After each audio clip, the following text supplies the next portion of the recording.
नमस्कार। Super India news TV में आपका स्वागत है। मैं हूं राजेश आर्य।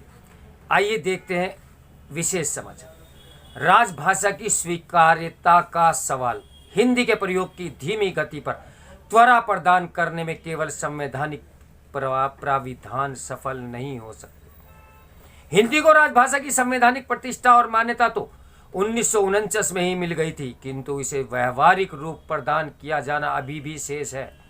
इस संदर्भ में वाराणसी में आयोजित अखिल भारतीय राजभाषा सम्मेलन का ऐतिहासिक महत्व है।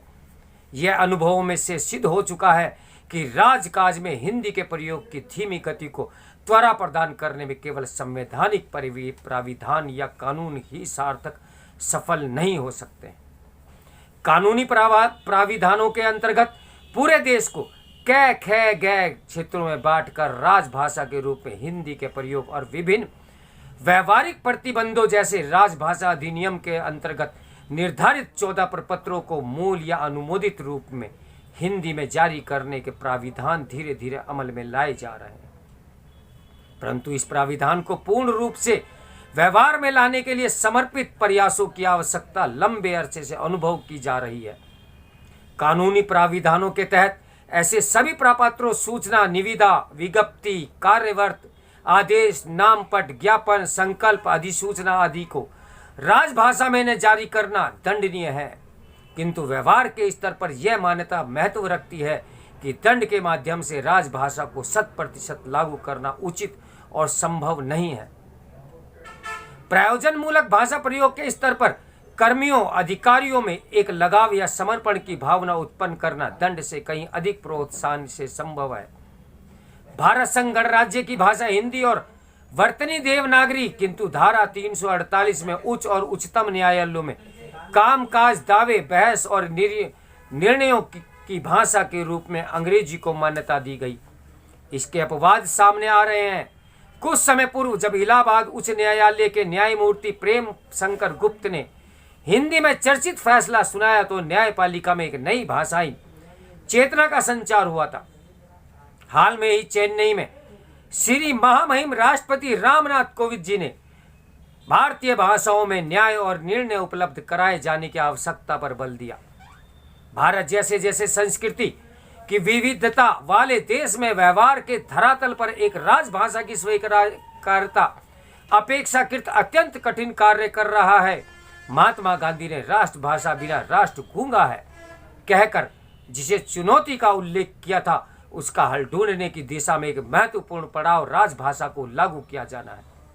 उधर बिहार, हरियाणा, हिमाचल, मध्य प्रदेश, छत्तीसगढ़, झारखंड, उत्तराखंड, उत्तर प्रदेश, दिल्ली, अंडमान निकोबार द्वीप समूह को कै और गुजरात, महाराष्ट्र, पंजाब, चंडीगढ़, दमन दीप, दादर नगर हवेली को कै तथा उसके अतिरिक्त शेष भाग को गै क्षेत्र में विभाजित कर राजभाषा संबंधी व्यवहारिक नियम कानून बनाए गए हैं। पर अभी भी के क्षेत्र वाले राज्यों में ही राजभाषा नियमों को लागू करने की 100% उपलब्धि की स्थिति व्यवहारिक रूप नहीं ले सकी। भाषा की अपार शक्ति को ध्यान में रखकर अगले संविधान के उपबंध 351 में केंद्र सरकार को यह दायित्व सौंपा गया कि वह हिंदी भाषा के विकास के लिए सतत कार्य करेगी एवं अन्य भारतीय भाषाओं की सहायता से हिंदी भाषा की उन्नति सुनिश्चित करेगी। इसी दायित्व से अभिप्रेरित केंद्रीय गृह मंत्रालय के राजभाषा विभाग द्वारा आयोजित 2 दिवसीय वाराणसी सम्मेलन को संकल्प सम्मेलन कहना उचित होगा। राजभाषा और राष्ट्रभाषा का प्रश्न जटिल अवश्य है, परंतु इसका हल असंभव नहीं। दुनिया के केवल 1/4 देशों को ही अपनी संविधान घोषित राष्ट्रभाषा है। बीते 7 दशकों में देश में हिंदी के लिए एक सकारात्मक परिवेश बना है। इसे और मजबूत किए जाने की आवश्यकता है। भाषा मानवीय व्यवहार और संस्कृति निरंतर परिवर्तनशील प्रक्रिया है। यह परिवर्तन समय साध्य है। आज भारत में हिंदी और राजभाषा हिंदी की जो स्थिति है उससे कई अधिक कमजोर और नगण्य स्थिति अंग्रेजी की इंग्लैंड में थी। इंग्लैंड में फ्रांस के आधिपत्य के बाद भाषाई परिवर्तन और संक्रमण का दौर प्रभावी हो गया और राजकाज की भाषा फ्रेंच हो गई।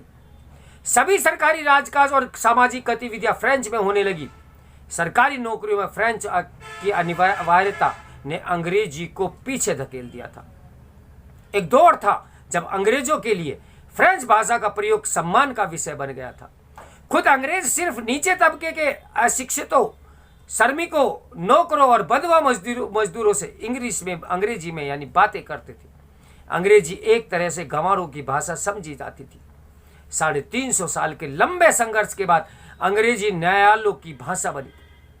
फ्रेंच का प्रभाव कमजोर होने लगा।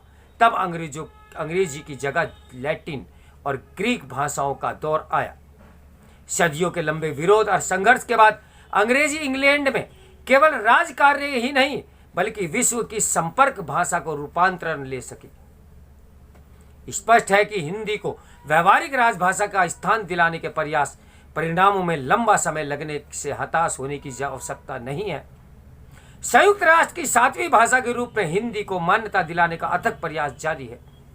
अटल बिहारी वाजपेयी, श्री नरेंद्र मोदी, सुषमा स्वराज सरी के दिग्गजों ने संयुक्त राष्ट्र और अन्य वैश्विक बहुराष्ट्रीय मंचों पर हिंदी को गौरव और वर्चस्व स्थापित किया। स्पष्ट है कि हिंदी के लिए ऐसा सकारात्मक परिवेश और अवसर एक दुर्लभ सहयोग है। उम्मीद की जानी चाहिए कि जनभाषा से राजभाषा की ओर बढ़ती हिंदी की यात्रा को सार्थक बनाने में प्रथम अखिल भारतीय राजभाषा सम्मेलन की पहल के दूरगामी परिणाम होंगे। लेखक दक्षिण भारत हिंदी प्रचार सभा चेन्नई के पूर्व कुलपति हैं। तो मेरे साथ बने रहिए सुपर इंडिया न्यूज टीवी की विशेष न्यूज के लिए। नमस्कार, मैं हूं राजेश आर्य।